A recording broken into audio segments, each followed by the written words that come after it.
organic food, walang masyadong halong ano yan, chemical compared sa pure feeds ka. So ito yung kumbaga magbabalance kanilang kinakain.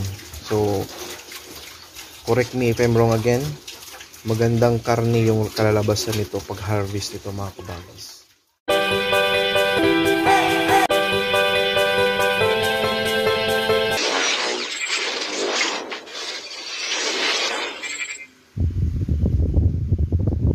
Yan, good morning sa ating lahat, no? Ito na yung ating kinakuha. Libre lang to mga kabagis, no? Kasi maraming ganito sa lugar namin. Yung kangkong na naman to.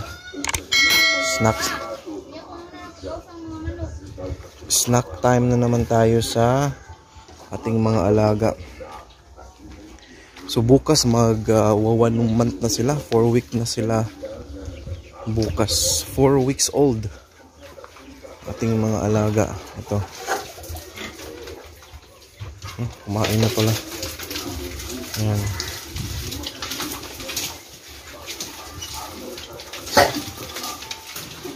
Gustong gusto ng mga baboy yung mga dahon-dahon mga kabagis. Kung ano, hindi nyo alam, yan yung isa sa mga magandang paraan upang makontrol natin yung kanilang taba, no? Kasi correct me if I'm wrong, organic food, walang masyadong halong ano yan, chemical compared sa pure feeds ka. So ito yung kumbaga magbabalance kanilang kinakain. So correct me if I'm wrong again, magandang karne yung kalalabasan nito pag harvest nito mga kabagis. Kapag daily ka nagpapakain ng ganyan, yung mga advantages ha, ito yung mga advantages. Yung may mga tanim or mayroong chance na makabili ng Madre de Agua, isa din yon. Yung Madre de Agua ko hindi pa ganoon kalaki, inubos na ng mga RIR ko yung mga dahon, pero maganda, isa yan sa pinakamaganda. Mulberry na mga dahon, yan pwede yan sa mga pakain sa baboy. Madre de Agua, kangkong, talbos ng kamote. So that way mga kabagis, nababalance natin yung kanilang kinakain, and ang resulta magandang karne, malasang karne, hindi ganun ano yung taba, kapal lang taba. Ayan, magandang ano yan, gawin natin siya at least daily, nagpapakain tayo ng ganito para maganda ang resulta. Of course, ini-aim natin na magandang resulta ng karne ng ating mga alaga, no? At the same time, tulong ito sa tipid sa feeds. Maraming ano ngayon, umaalma sa presyohan ng mga feeds, panay angat o panay taas yung kanilang presyo, at yung mga bilihan naman or yung pagbili nila ng ating mga alaga is panay pababa ngayon. So ito yung pinaka-challenges at problema ng mga backyard farming kagaya natin, ng mga small backyard farming na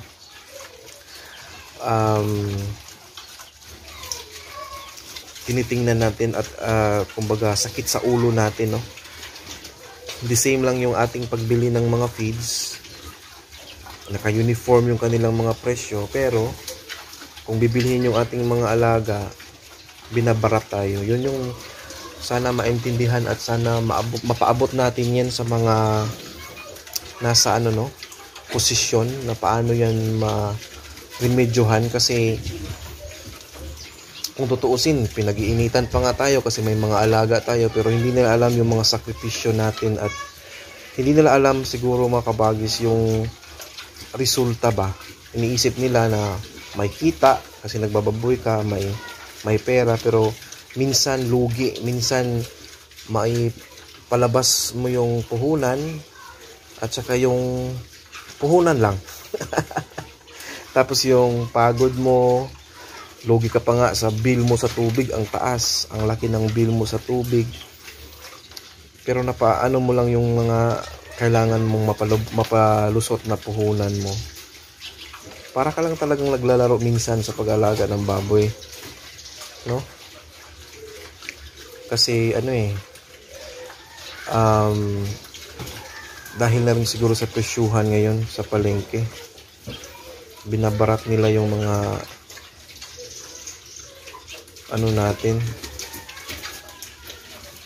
Ngayon sa pagkakaalam ko sa amin, from 180 bumaba na naman ng 160 yata yung kuha nila. 160 or 170 yung kuha nila sa ano yun, Caracas, yung patay na rasyon. Tapos yung ano naman, yung live weight is 140. Tapos yung kilo ng mga feeds, the same pa rin, wala pa rin magbabago, mahal pa rin. So yun yung ating pinaka problem. Siguro hindi lang siguro ako yung nakaranas or naka-observe nito, halos lahat naman tayo. Kaya ano lang tayo, kapit bisig, no? Positive lang, patuloy lang hanggat kaya pa. So yan, mag-update tayo mga kabagis, no? Yung ating pinapakain is ano na ngayon,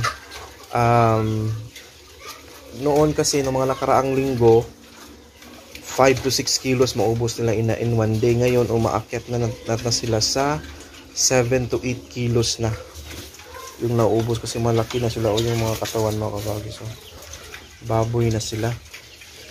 So yun yung nauubos. At saka yung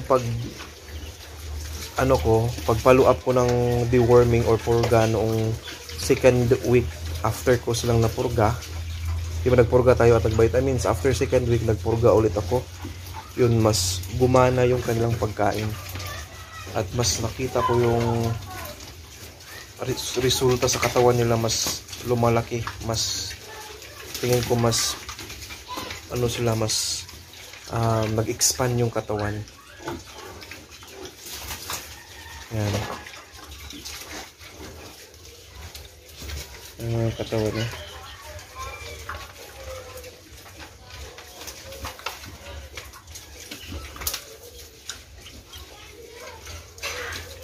So 1 month na to bukas.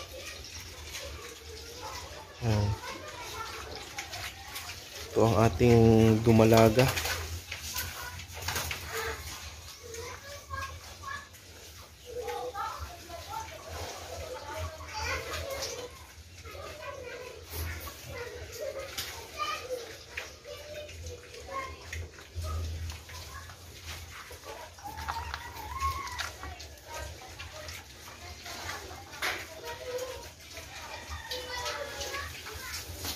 Yung kamatis ko kabagit na ano siya, nabali na yata siya dahil sa dami ng bunga.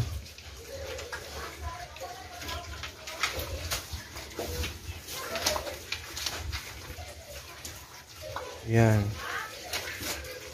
So again, na sila, 7 to 8 kilos na yung naubos in one day. Kakasimula kahapon yung observe namin na umaangat na yung konsumo.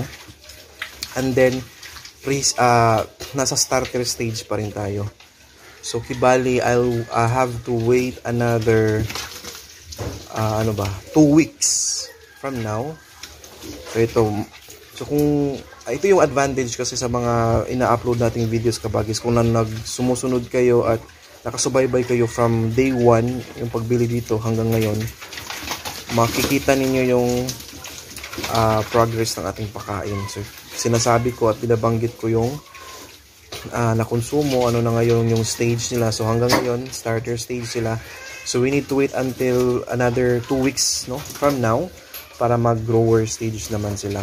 So yung grower stage, ang target natin doon mga kabagis is at least 2 months na mag-grower stage sila. Then depende na sa'yo yun if you're going to have additional 2 weeks for finisher. Optional lang naman yun. Kasi kung malaki na talaga at pwede namang mabenta sa grower stage na 2 months na pakain, then go ahead, pwede mo na yung i-dispatch sa. Pero again, nasa sayo yon kung mag-add ka pa ng another 2 weeks for your finisher.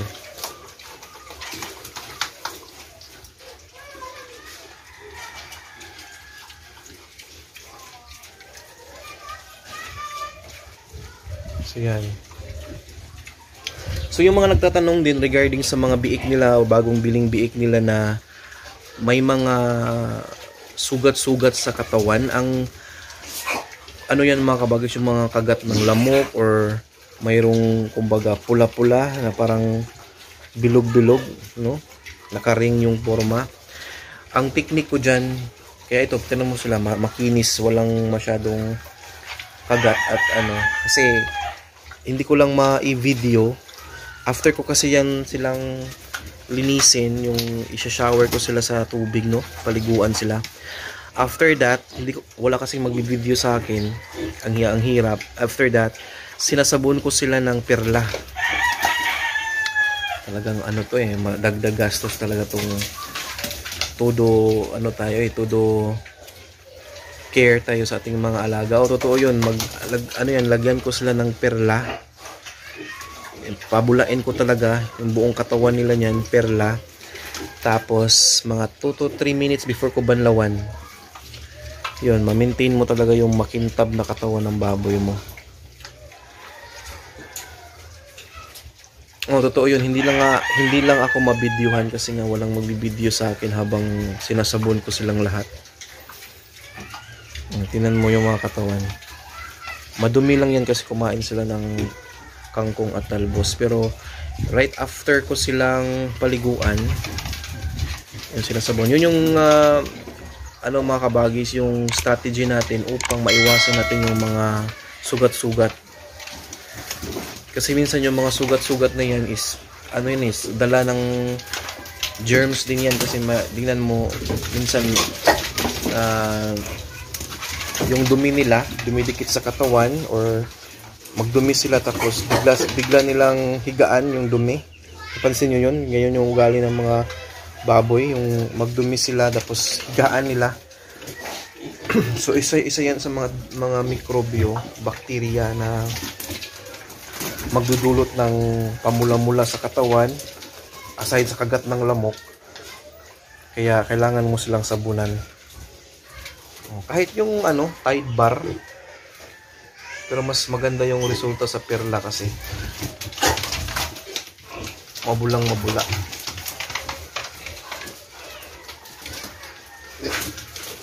Yan.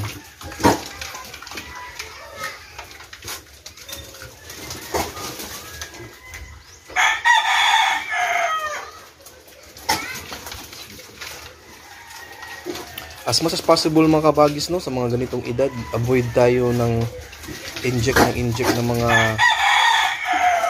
kahit anong maisipan natin mag-inject ng, for example, ng mga gamot sa mga sugat. May mga kasi tayo minsan agad-agad injection na natin. Wag nating i-stress yung ating mga alaga.